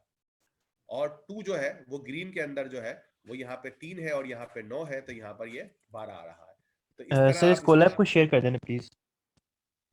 ये कोलैब नहीं है, ये तो आपकी वो पेंडास की जुपिटर नोटबुक है जो ऑलरेडी आप जो आपने करेक्ट किया है सर, उसकी बात करना चाहिए जिधर आपने करेक्ट, वो ऑलरेडी शेयर्ड है। आप कोई भाई इनको चैनल चैट के ऊपर इनको लिंक शेयर कर दें, ठीक है। लेकिन इसको आप इसको इस कोलैब को आप चलाने की कोशिश मत कीजिएगा, इसके अंदर बहुत सारा कचरा भरा हुआ है, तो आप बाद में इसको ढूंढने जाएंगे तो परेशान हो जाएंगे। इससे बेस्ट ये है कि जो मैंने आपको तरीकाकार बताया है, मिसाल के तौर पर अगर आपको ये वाले कोड चलाने हैं तो आप इस कोलैब के ऊपर बिल्कुल भी मत जाए कि यार मैं टाइम बचा लूंगा, सर के कोड यूज कर लूंगा। इस कोड के अंदर बहुत सारे जब आप इस कोलैब को खुद खोलेंगे अपने पास तो आपको हैरान हो जाएंगे कि इसके अंदर बहुत सारी चीजों के अंदर बहुत सारी चीजें रिपीट हुई हुई है, एरर भी है, एरर है तो छोड़ दिए हैं, अगली चल में चले गए। तो इसको आप कभी भी यूज ना करें, सिर्फ क्लास के लिए ही रखें, क्लास में देखें। आपको ये करना है कि इस वाली जुपिटर नोटबुक में से इसको आप कॉपी करें, और कॉपी करने के बाद 1 बाय 1 इसको चला के देखें। सबसे पहले इसको कॉपी करें, चलाएं, फिर उसके बाद जो है वो इसमें से ये वाली चीज चलाएं, फिर प्रिंट कराएं,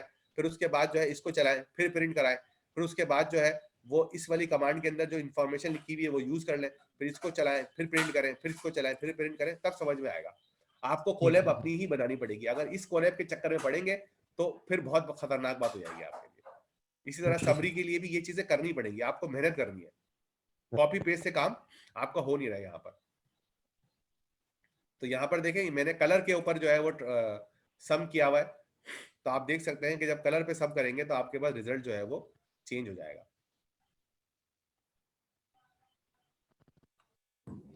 सर आपने डुप्लीकेट जो बताए थे आपने रिमूव करना है, एक मैं जरा इसको फिनिश कर लूं तो फिर आपको डुप्लीकेट वाले सवाल भी दे देता हूँ। इसी तरह आपने देखें यहाँ पर मैंने जो है वो 4 कॉलम मैंने लिए हुए, 1 2 3 4, और चारों कॉलम के अंदर मैंने इंडेक्स नहीं दी, तो वो अपनी खुद इंडेक्स लेकर आ रहा है।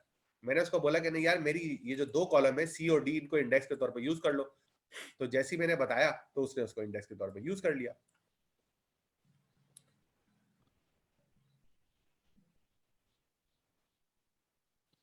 ठीक है, अब इसके अंदर देखो ये चीज बड़ी सिंपल सी लिखी हुई है। सब बोले सवाल पूछे, आप क्या कह रही थी?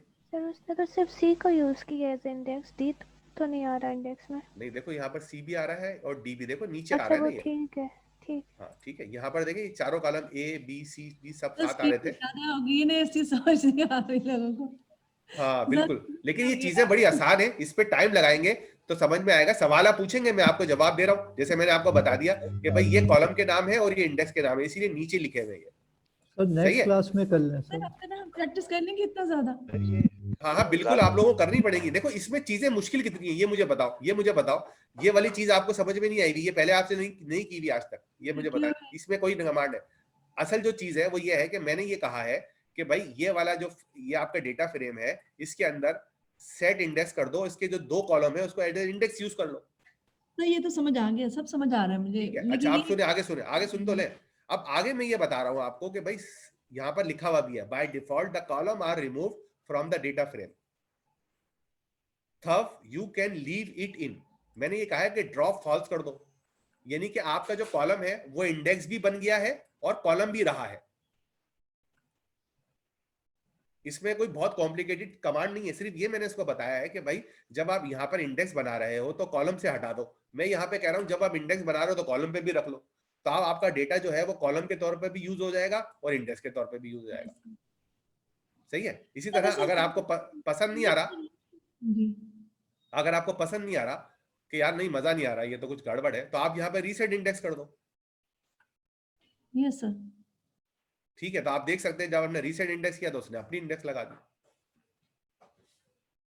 तो ये तो बहुत बच्चों वाली चीज है, इसीलिए मैंने इसको कॉपी पेस्ट भी नहीं किया, क्योंकि ये वाली चीजें तो उसमें से मोस्टली पढ़ चुके हैं। अब मिसाल के तौर पर अब आप यहां पर आए, जैसे यहां पर ये जो 2 चीजें हैं, इसमें आप लोगों ने ये वाली कमांड नहीं पढ़ी थी क्या? नहीं, इसको ये वाली कमांड पढ़ी होगी ना आपने, कहा यहाँ पढ़ी हुई है ना इसके अंदर। अच्छा, अब फिर ये वाली कमांड भी पढ़ी हुई होगी आपने।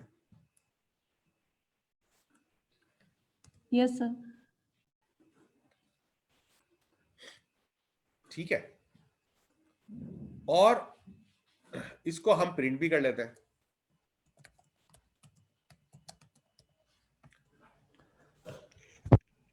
इसमें मुझे सवाल करके बताएं कि इसमें क्या चीज है मुश्किल जो आपको नजर आ रही है। कोई ऐसा रियल केस सिनेरियो हो सकता है जिसमें ये सारी चीजें इन सीक्वेंस हों और उसकी अहमियत भी हमें पता चल जाए? वैसे तो ये इंडिविजुअल कमांड्स हैं, ठीक है, इसको हमें प्रैक्टिस करनी होगी, लेकिन एक रियल सिनेरियो होता है ना। असल में देखो मैं आपको बताऊं, आपको जो है ना रियल सिनेरियो तो खुद ढूंढने पड़ता है। सवाल बड़ा अच्छा है, ये मैंने कल भी शेयर किया था, मैं आप लोगों से भी शेयर करता हूँ। अभी ये चीज क्लियर कर दूं तो फिर मैं आपको शेयर करूंगा तो आपको ज्यादा समझ में आएगा। ठीक है, अब देखिए मेरे पास दो है, मैंने को इनको मर्ज करना है। अब मर्ज करने के लिए जो कमांड है वो मुश्किल है, इसके अंदर जो है वो आपको समझना है कि यार ये जो मर्ज है ये कैसे करना है। अब इसके अंदर मैंने बताया कि भाई ये DF और DF2 को मर्ज करो किसके ऊपर, की के ऊपर, और उसके बाद मुझे प्रिंट करके बताओ। तो मैंने इसको बोला कि यार DF3 इक्वल्स टू ये, और प्रिंट कर दो DF3।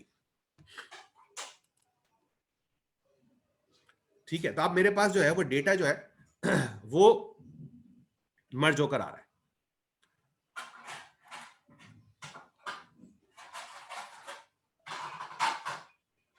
समझ में आ रही है बात? यस सर, सी को निकाल दी क्योंकि सी था इन दोनों। हाँ बिल्कुल, तो अब इससे क्या हो रहा है, इसमें मर्जिंग जो है वो ऐसी हो रहा है। अब इसके अंदर जो है वो फर्दर डिटेल्स जो है वो यहाँ पे दी हुई है। मिसाल के तौर पर यहाँ पर तो की दोनों में एक ही कॉलम का नाम एक था।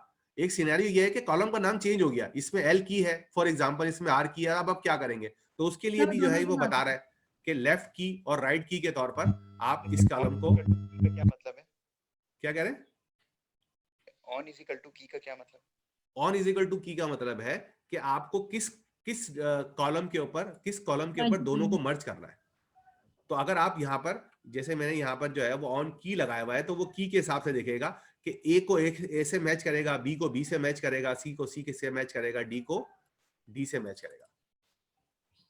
सर ये सेम इनर जॉइन वाला कॉन्सेप्ट है और लेफ्ट जॉइन और राइट जॉइन वाला। बिल्कुल, तो आप इसको जो है वो इस तरह कर सकते हैं। वो लेफ्ट राइट वाला जरा चलाकर प्लीज दिखा दे सर, वो जो डिफरेंट लेफ्ट राइट वाला भी वैसे ही चलेगा, क्योंकि मैंने लेफ्ट राइट में से डेटा चेंज नहीं किया, लेकिन ये है कि अब आपकी चलो ठीक है छोड़ो। अब इसके अंदर देखें ये क्या है, डेटा फ्रेम 3 है और ये डेटा फ्रेम 4 है और ये है। ये मैं इसको डायरेक्ट जो है वो यहाँ पर चला रहा हूँ।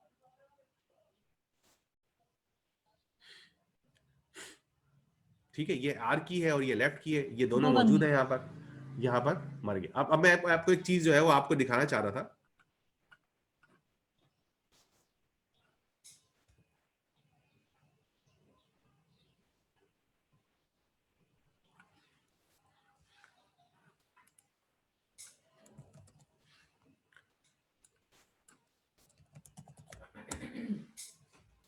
हाँ बस एक मिनट, जो सवाल अभी भाई ने किया था उसके हवाले से। तो सी तो अभी भी नहीं आया डेटा में। सी इसलिए नहीं आएगा, सी मैच नहीं हो रहा ना। सी तो कॉमन ही नहीं अगर है। हाँ, अगर सी मैच ही नहीं होगा तो वो आएगा भी नहीं। तो मर्ज का मतलब है जो चीज सेम है वो मर्ज करेंगे ना। बिल्कुल, कंबाइनिंग एंड मर्जिंग, इसकी पूरी डिटेल जो है वो किताब में मौजूद है। मैंने यहाँ पर छाप छाप के लिखी हुई है कि कॉनकैट्स के जरिए क्या कर सकते हैं, मर्ज के जरिए क्या कर सकते हैं, दोनों चीजें सब लिखी हुई है यहाँ पर। पूरा डेटा जो है वो मौजूद है इसके अंदर। राइट ये देखो यहाँ पर मर्ज कर रहे हैं, मैं लेफ्ट और राइट को मर्ज कर रहा हूँ। की कौन सी है, इंडेक्स यूज करनी है या नहीं करनी, ये भी आप राइट इंडेक्स को ट्रू करना है, हाउ आउटर, ये सारी डिटेल्स जो है वो यहाँ पर मौजूद है। अब मैं आपको एक चीज दिखाने की कोशिश करता हूँ। मैं अपनी स्क्रीन स्टॉप कर रहा हूँ।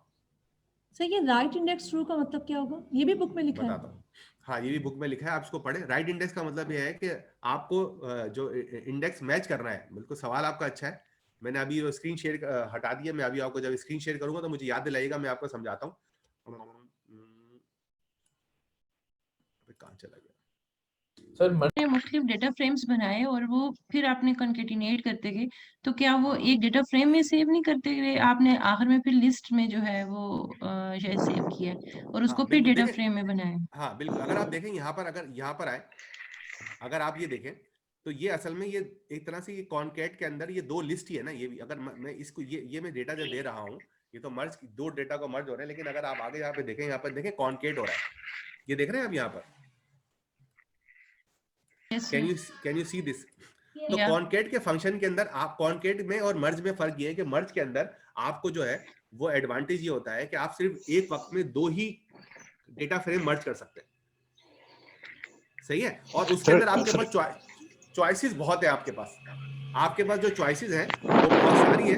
आप डेटा फ्रेम जो है वो मर्ज कर सकते हैं, लेकिन चॉइसेस बहुत है। लेकिन एक और फंक्शन जो है कॉनकैट का, जो फंक्शन है,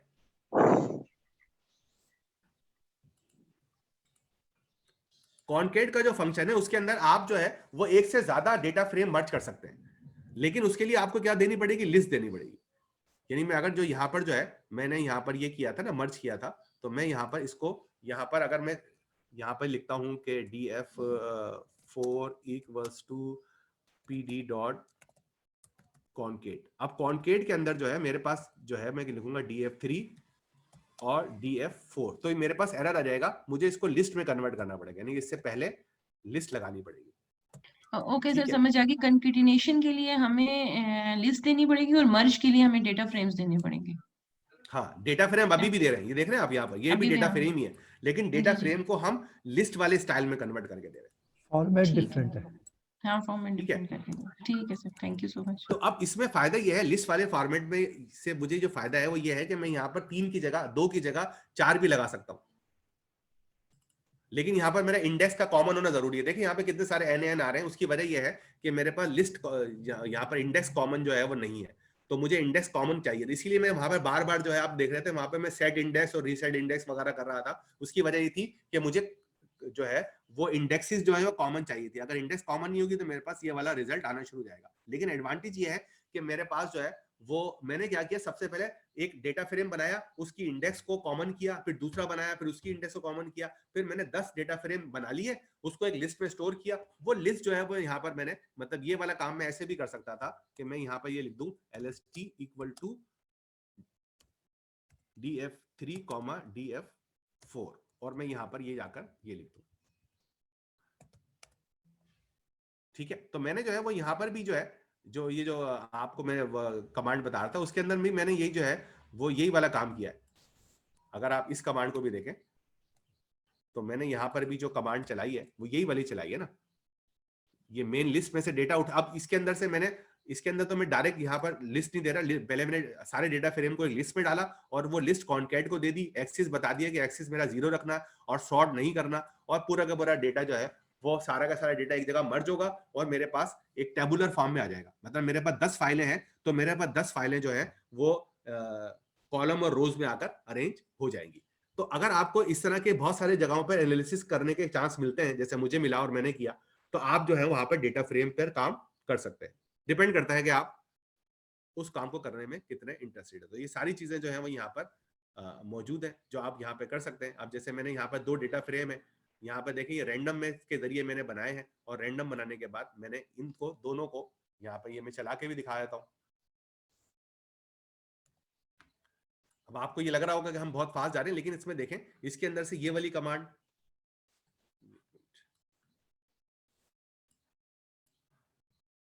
सब प्रैक्टिस करने में टाइम लग जाएगा ना, बहुत ज्यादा हो जाएगा। हाँ तो ठीक है ना, प्रैक्टिस करें आप, थोड़ा ज्यादा टाइम लगा दें, कम कम टाइम भी तो लगाना है बीच में। अब देखें यहाँ पर डेटा फ्रेम की कमांड हमें पता है, ये भी डेटा फ्रेम की कमांड पता है, ये भी पता है, ये भी पता है। जो चेंज आया है वो सिर्फ इस जगह पर आया है, यानी कि जो मेरा चेंज है वो मैं इसको अलग कॉलम पे लेके चला जाता हूं ताकि इसको दोबारा चला लेते हैं। ये तो आपको पता ही है ना। अब सिर्फ जो चेंज आया है वो ये आया है सिर्फ इस कमांड के ऊपर। अब मैंने यहाँ पे देखा कि यहाँ देखें मैंने जो है यहाँ पर इंडेक्स जो है यहाँ पे ट्रू की थी,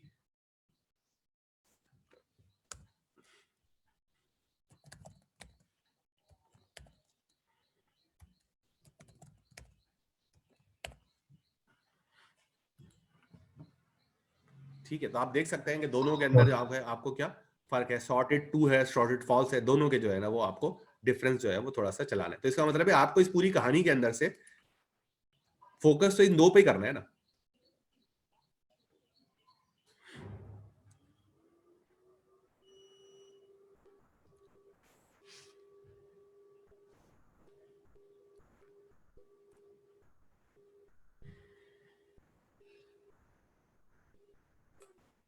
अच्छा, अब ये आखिरी चीज है जो हमें देखनी है, और उसमें ये है कि हमने जो है अभी तक जो हमने डेटा के अंदर कॉन्कैट किया था, वो कॉन्कैट करने के लिए हमारे पास एक फीचर भी मौजूद है। सिर्फ इसलिए मैंने इसको ऐड किया हुआ है कि इसमें एक फीचर है हमारे पास पीरियड इंडेक्स का, ठीक है।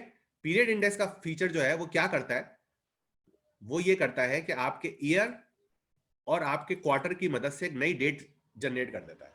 या कि आपके पास डेटा है, मेरे पास मैंने एक डेटा उठाया, उसके अंदर ईयर भी है और क्वार्टर भी है, ठीक है। मैंने इस क्वार्टर और ईयर की मदद से मैंने बताया कि मेरा ईयर जो है वो क्वार्टर ईयर है और मेरा जो क्वार्टर का नाम क्वार्टर है वो डेटा का क्वार्टर है और उसका नाम मुझे रखना है डेट। तो अब जब मैं ये पीरियड्स को, और मैंने यहाँ पर देखें यहाँ पर इंडेक्सेस लगाई, इंडेक्सेस लगाने के बाद जो है जब मैंने यहाँ पर डेटा यहाँ पर लिखा है तो आप देख लें यहाँ पर ये इस डेटा को कन्वर्ट कर रहा है एक डेट के अंदर। तो ये वाले कोड भी आप चला के देखिएगा, आप देखेंगे इसमें कहाँ पे फंसे हैं। तो फिर अगर आप मुझसे सवाल करेंगे अगली क्लास के अंदर तो मैं आपको बता दूंगा कि भाई यहाँ पे आपने गलती की है, यहाँ पे आपने मसला किया। मैं ये बिलीव कर रहा हूँ कि क्योंकि आप ये सब चीजें जानते हैं तो आपको ये सिर्फ चला के देखनी है कि यार इस फंक्शन से क्या हो रहा है, इस फंक्शन से क्या हो रहा है, इस फंक्शन से क्या हो रहा है। सर ये जो मैंने पहले प्रैक्टिस की उसमें सिर्फ मेरा एक नहीं चला था, डायलेक्ट वाला, उसका आउटपुट ठीक नहीं आया था, बुक के वाला नहीं आया था, एरर हो सकता है कि कुछ चेंज हो, उसको आप मुझे स्लैक के ऊपर बता दीजिएगा कि ये एरर आ रहा है, मैं जाके कंफर्म कर लूंगा कि बुक पर वाला और आपका वाला क्यों डिफरेंट है, ठीक है। तो that is the end of the class. If you have some question you can ask of course.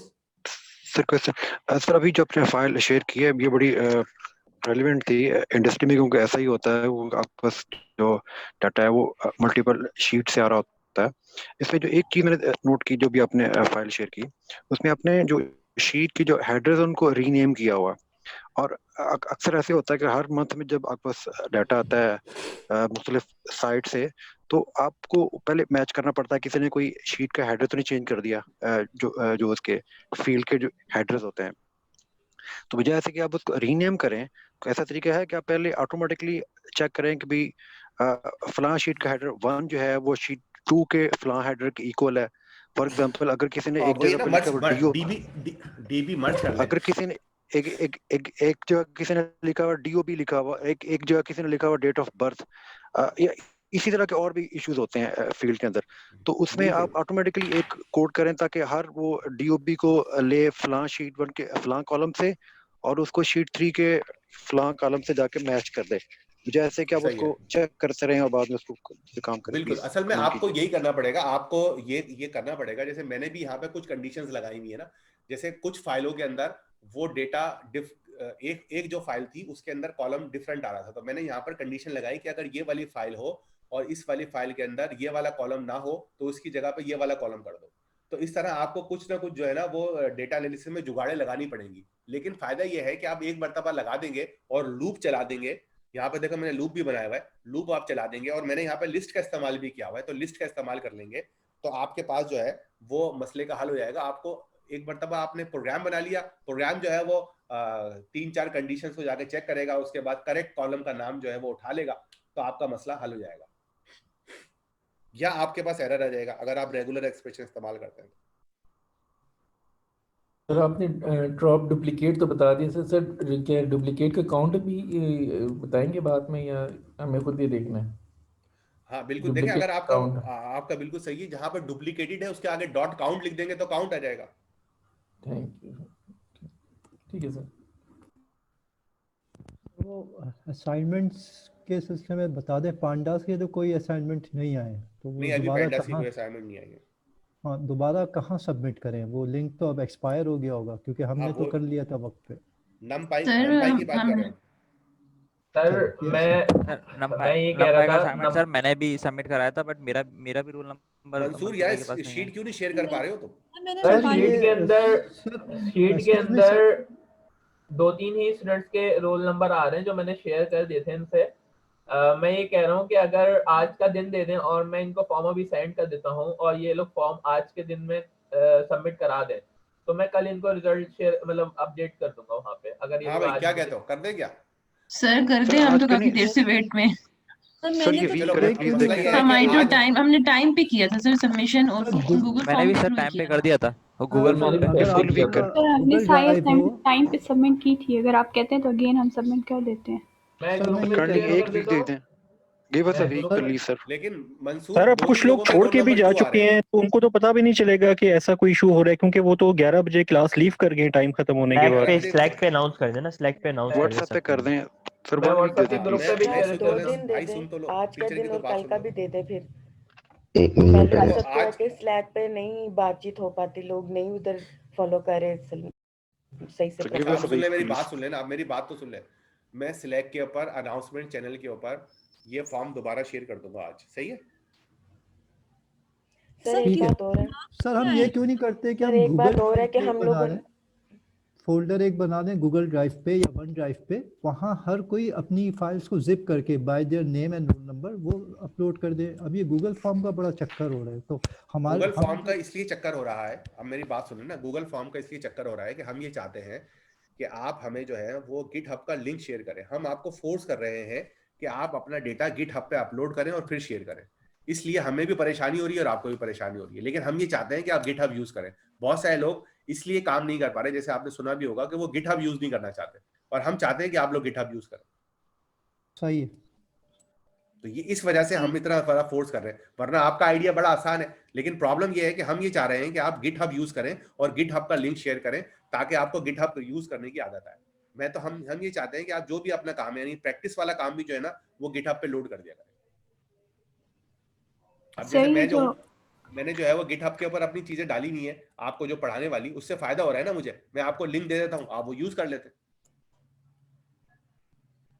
तो ये जो लिंक अभी चैट में शेयर हुआ है फॉर्म का, तो उसमें लिखा हुआ है नंपाई 1 असाइनमेंट मीन फर्स्ट असाइनमेंट, तो हमने कौन कौन सी असाइनमेंट्स रीसबमिट करनी है? आपका जो पाई का अभी जो नंपाई का 3rd असाइनमेंट है ना, आपने उसको शेयर करना है। उससे पहले वो प्रैक्टिस के लिए थे, जो हमारा फर्स्ट है ना वो हाँ 3rd असाइनमेंट टास्क वाला सबमिट कर दे, टास्क वाला। आप लोग सिर्फ और सिर्फ जो है वो 3rd असाइनमेंट शेयर कर दें बस, सही है सर जिसमें फंक्शंस थे, जिसमें टास्क दिए हुए थे। हाँ बिल्कुल बिल्कुल बिल्कुल सही है। तो मंसूर जो है इसकी वो ये डेट नेक्स्ट वीक तक रखते हैं प्लीज। तो वो मैंने नेक्स्ट सबमिट वीक तक नहीं रख रहे हम, इसकी जो डेट है वो ट्यूसडे एंड ऑफ डे है, ठीक है? ये मैं फॉर्म जो है वो अभी स्लैक के ऊपर, ये मंसूर साहब अभी हम इसमें सबमिट कर सकते हैं? कर दें। हाँ अभी कर दे। सर वो किसके नाम है, नाम बता दें किस किस की आ रही है कि सबमिट करवाया हुआ है। मैं इसको देख लूंगा, पता आप नहीं लोग हमारे अगेन करवा दें। सर अगर लिस्ट हो जाए तो फिर जिन लोगों ने पहले से कर दी हुई है और उनका अच्छा नाम अभी आ रुक रहा जा। है वो फिर से अच्छा इस चक्कर में ना डले। सुने मेरी बात सुने ना। मैं अभी इस क्लास के बाद जो है वो लिस्ट चेक करता हूँ और लिस्ट के बाद वो लिस्ट आप लोगों से स्लैक के ऊपर शेयर करा दूंगा, ठीक है? अगर आप लोगों ने फॉर्म सबमिट कराए हुए होंगे तो उन लोगों को फॉर्म सबमिट नहीं करना होगा, और जिन लोगों को लगता है कि जी उनके फॉर्म नहीं आए वो मुझे, तो आप लोग मेरे स्लैक के ऊपर, जो मेरा स्लैक का चैनल है, मैं आप लोगों को शेयर करा देता हूँ एक मरतबा उसका स्टॉप।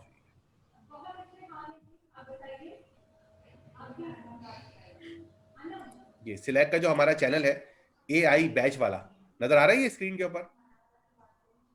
Yes sir. ठीक है, ये वाला जो चैनल है ये आपके पास, इसको आप फॉलो करते रहें, लेकिन मैं आपको जो है इस अनाउंसमेंट के चैनल पे डेटा भेजूंगा।